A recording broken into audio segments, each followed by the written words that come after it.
Di Jawa Timur, jantung kekuasaan Nahdlatul Ulama, sebuah bom waktu politik tengah berdetak.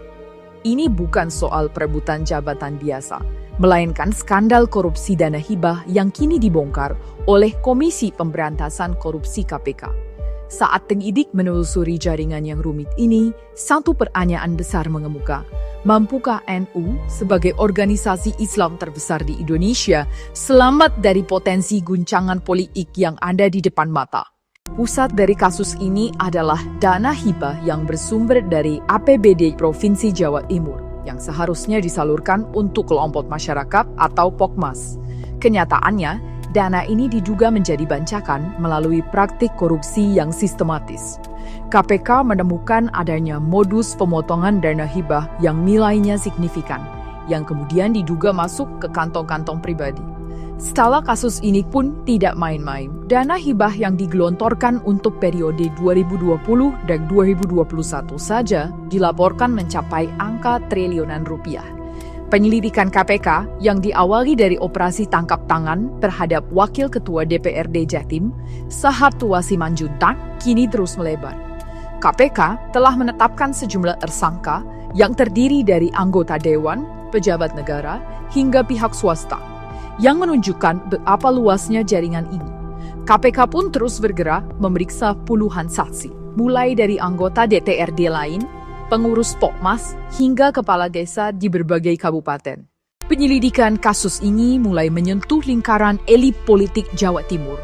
Gubernur Jawa Timur periode 2019 sampai 2024, Hovifah Indar Parawansa telah diperiksa KPK sebagai saksi.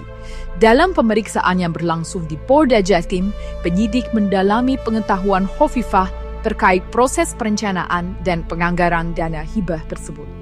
Meski Hovifah menegaskan semua proses telah sesuai prosedur dan statusnya hingga kini masih sebagai saksi, KPK mengingatkan bahwa status hukum seseorang dapat berubah seiring dengan temuan baru dalam penyidikan.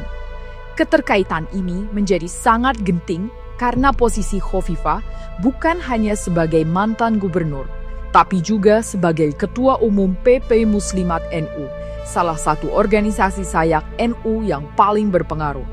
Basis kekuatannya ditopang oleh jaringan Fatayat NU, organisasi perempuan muda NU yang mengakar hingga ke level desa. Perlu dicatat, hingga saat ini tidak ada bukti bahwa institusi Fatayat terlibat secara langsung. Namun, penyidik KPK diketahui telah memeriksa seorang pengurus PC Fatayat NU di Situbondo sebagai saksi. Jika dalam pengembangan kasus terbukti ada aliran dana yang masuk ke jaringan ini, dampaknya bisa sangat besar. Ini bukan lagi sekadar kasus hukum, tapi berpotensi meruntuhkan mesin politik dan kepercayaan publik yang telah dibangun puluhan tahun.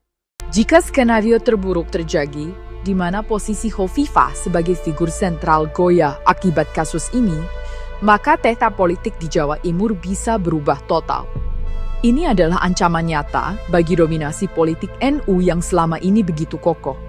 Kekosongan kepemimpinan berpotensi membuka pintu bagi kekuatan politik baru untuk masuk. Salah satu figur yang bisa diuntungkan dari situasi ini adalah Emil Dardak.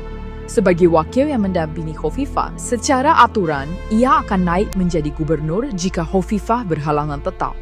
Emil, yang juga ketua DPD Partai Demokrat Jatim, berpeluang membentuk poros kekuatan baru.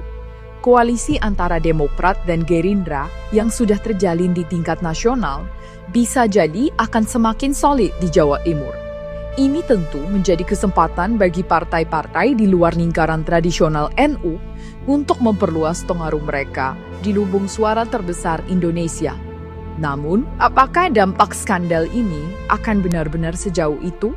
Sampaikan analisis Anda di kolom komentar. Skandal dana hibah Jawa Timur bukan lagi sekadar kasus korupsi biasa, tapi telah menjadi pertaruhan politik tingkat tinggi. Ini adalah ujian terbesar bagi citra dan soliditas Nahdlatul Ulama di benteng utamanya sendiri. Sebuah mata kini tertuju pada langkah KPK selanjutnya. Apakah penyidik akan berhenti di level menengah atau berani menjangkau hingga ke puncak kekuasaan di Jawa Timur? Hasil akhirnya akan sangat menentukan masa depan politik provinsi ini. Dan kami akan terus mengawasinya untuk Anda. Jangan ketinggalan setiap pembaruan dari investigasi penting ini.